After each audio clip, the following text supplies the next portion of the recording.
Welcome back! Today's lesson is part 2 of the blues. Last time, I taught you a simple chord progression known as the 12-bar blues. 1, 2, 3, 4, 5, 6, 7, 8, 9, 10, 11, 12.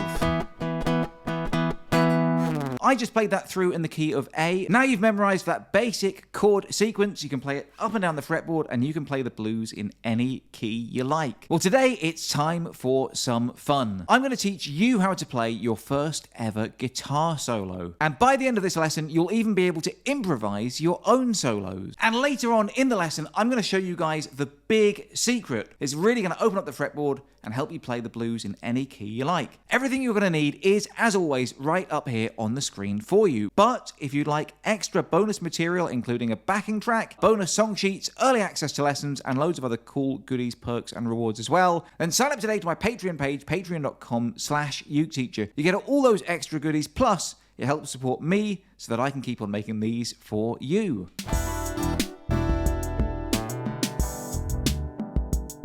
Last time when I was teaching you about the 12-bar blues, I showed you a pattern that you could repeat up and down the fretboard so that you could play the blues in any key that you like. That pattern of chords 1, 4, and 5. Well, today I'm going to show you something similar, but instead of a sequence of chords, I'm going to show you a sequence of notes known as the blues scale. We're going to start off by playing the 5th fret of the bottom E string here.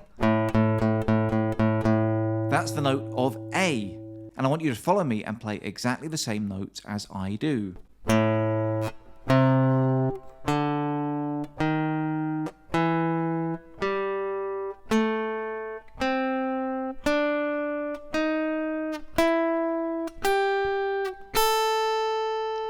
That's a basic blues scale.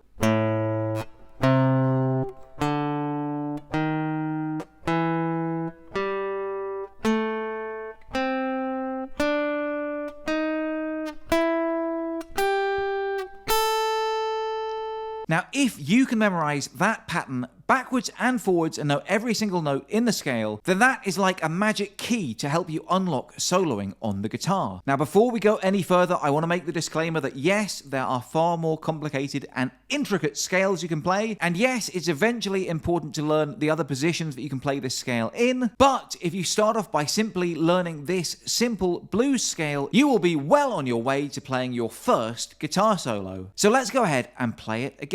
1, 2, 3, 4.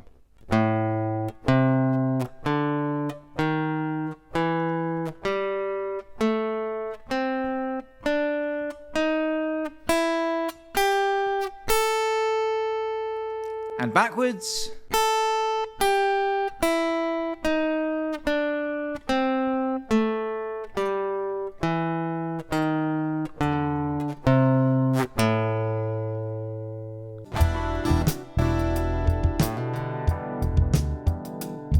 By the way, if you guys were wondering about my awesome guitar, it was given to me by my good friends at Carla. And if you'd like to find out more information about this particular model or any of the guitars or ukes or anything that I use in my videos, then click on my special link in the video description below. It's an affiliate link, which means that I get a little something if you buy something, and you save some money just because you watch my videos. This particular guitar is a favorite of mine because it's super thin and super lightweight, which makes it the ideal travel guitar. Plus, it's got a built-in tuner. It's got a built-in EQ, which means I can plug it straight into my computer and record straight away, and it just sounds awesome. So again, if you want to save money on a brand new ukulele, a guitar, a tuner, a case, whatever it is, anything on the Carla website, just click on my special link, and you'll get a discount on anything on their website just because you follow my lessons.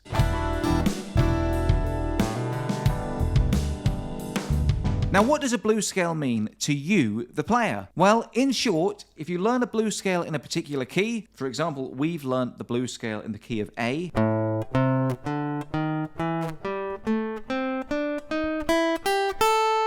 It means that basically any of those notes will sound good when you're playing a 12-bar blues chord sequence. And what that means is that once you've learned and memorized this scale, you can start to get creative and have fun and play your own guitar solos. Because as long as you've got someone to play a backing track for you, any of these notes will sound good over that 12-bar sequence.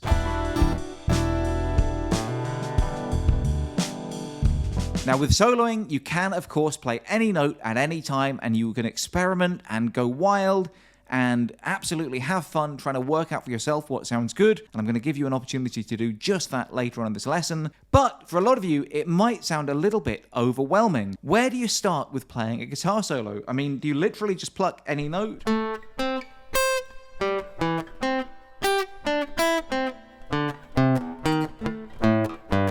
I mean, yeah, you can, but it'll sound a little bit weird unless you have a rough idea of what you're doing. So for your first solo, all I want you to do is play those root notes on each chord. So that's the A, the D, and the E. We'll just play it through once on each bar like this. 1, 2, 3, 4, 2, 2, 3, 4, 3, 2, 3, 4, 4, 2, 3, 4, 2, 3, 4, 1, 2, 3, 4, 1, 2, 3, 4, 1, 2, 3, 4, 2, 3, 4, 1, 2, 3, 4, 1, 2, 3, 4, 1, 2, 3, 4. Now, yeah, does that sound kind of silly maybe when you're playing it on your own? Sure, it's not the most exciting thing in the world, but believe it or not, that is your first guitar solo. And to prove it, I'm going to get my backing band boys up together again. We're going to play through our 12-bar blues jam, and you guys are going to play that very solo with me. We're just playing the A, the D, and the E once each bar throughout the 12-bar blues solo. It should sound pretty good. 1, 2, 3, 4.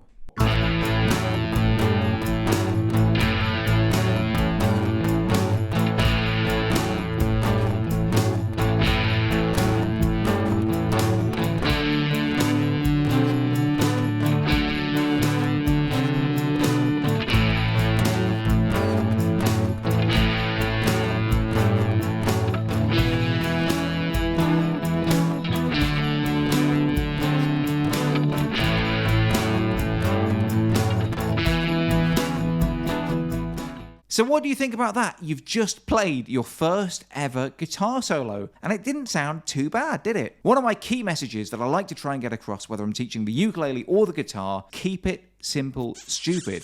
It can be overwhelming when you've suddenly got dozens of notes that you're able to play, so it's always really important to just start off with the most basic, simple thing you can do until you've mastered that. Well, now you have mastered that, let's move on and try and play something a little bit more complicated.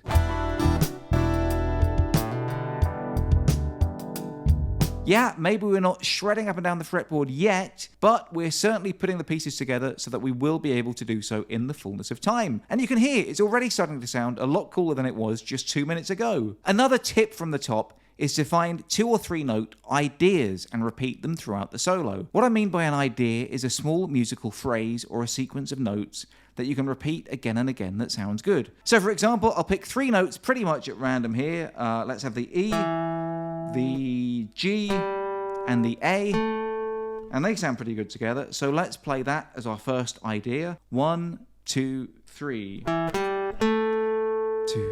3. 1, 2, 3. 1, 2, 3. 1, 2, 3. And we played that through 4 times over the chord of A. When the chord changes, you can change your idea and play a new musical phrase. It can be anything you like, but let's pick 3 notes pretty much at random, but we want to try and get that D note in it somewhere here. So let's pick, I don't know, let's have the A and the C on the 6th string and the D here on the 5th string. 2, 3. 1, 2, 3. Then when the chord goes back to A, we can repeat that first idea. 2, 3. 1, 2,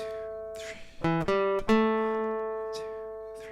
Then that's the first 2 lines of the song taken care of just by repeating those 2 3-note sequences. But when we get to that final 4 chords, and it makes sense to just try something a bit new, to give the listener something to latch onto, and to give us something more interesting to do. Again, let's play 3 notes pretty much at random. We'll play the C on that top E string here, and the A, And let's play a G as well on the B string here.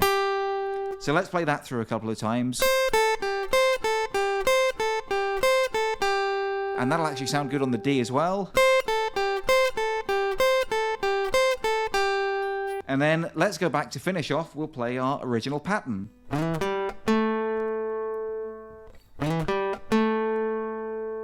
So let's go ahead and play a 12-bar blues, just playing those 3 basic easy sequences. 1, 2, 3, 4.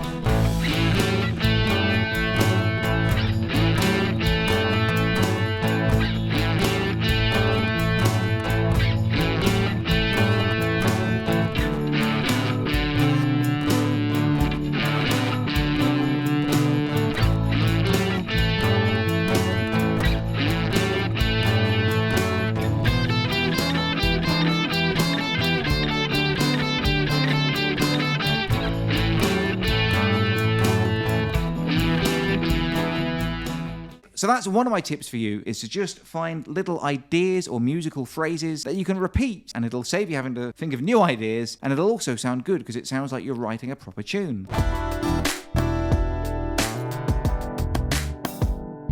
Tips for good soloing. 1. Take it nice and slow. Don't try to do too much too fast. You don't have to be Slash on your first time out. 2. Look for patterns of 3 or 4 notes that sound good together. The more you play, the more you'll find and even create patterns of your own that you love. 3. Remember not to stray too far from the root note of the chord that you should be playing over. You don't have to play the A all the way through when you're playing an A. You don't have to play the D all the way through when the chord is a D. But it doesn't hurt to occasionally hit that note, and it certainly doesn't hurt to end on the right note. But apart from that, the world is your oyster. 4. Look at some of your favorite guitar players and try and see what riffs or patterns they like to play. If they're playing rock or blues or metal music, there's actually a good chance they're playing something somewhat similar to this blues scale. So study your favorite players and then borrow from them. 5. Don't be afraid to repeat yourself. Found a good lick that you like? Why not play it through a couple of times? 6. And remember, if you want bonus materials, including a really cool backing track for this lesson, then sign up to my Patreon page, patreon.com/uketeacher, and you'll get an MP3 backing track that I made just to help you play through the 12-bar blues and solo on your own for as long as you like.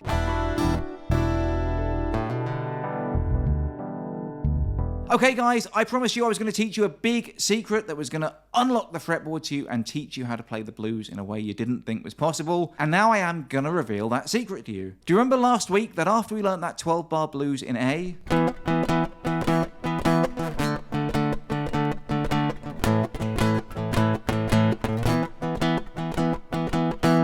that I said that just by moving that sequence up anywhere on the fretboard, you can play it in any key you like. F, G, A, B, C, D, E, or whatever it is that you want to play in. You don't have to change anything else once you've learned that chord shape sequence with your fingers. Well, guess what? The same is true of that scale. Once you've learned this pattern here in A,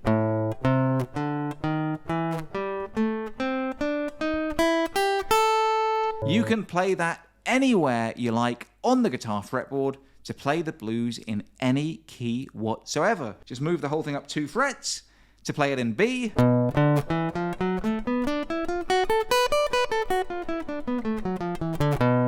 Move it down to the 3rd fret on the 6th string to play it in G.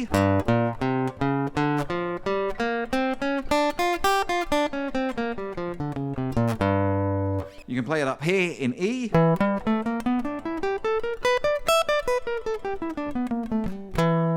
Or anywhere you like, up or down the fretboard, as long as you start on the correct note, you'll be playing in that key. So we learnt the blues pattern today in A, but if you can remember that shape, that sequence of notes,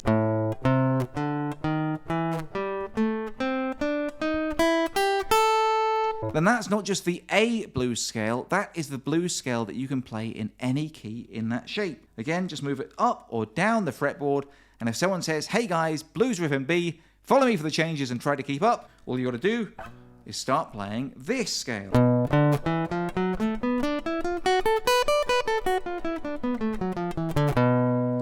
And you're playing the blues in B, just like Marty McFly. So there you go, that's my big secret.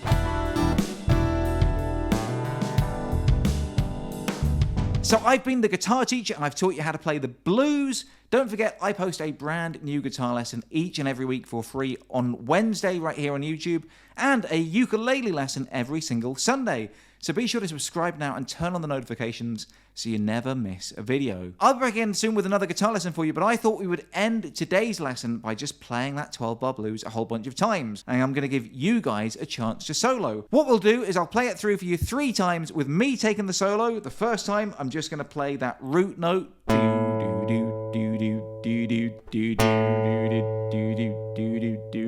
Then the second time round, I'll play that pattern that we worked out earlier in the lesson. And then the third time round, I'm just going to have some fun and improvise myself. And then after that, I'm just going to play out the rest of the lesson with my blues band backing track boys. And you can solo and play whatever you like, however you like, for as long as you like. So when you're ready, it's a blues track in A. Follow me for the changes and try to keep up. 1, 2, 3, 4.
You guys take over.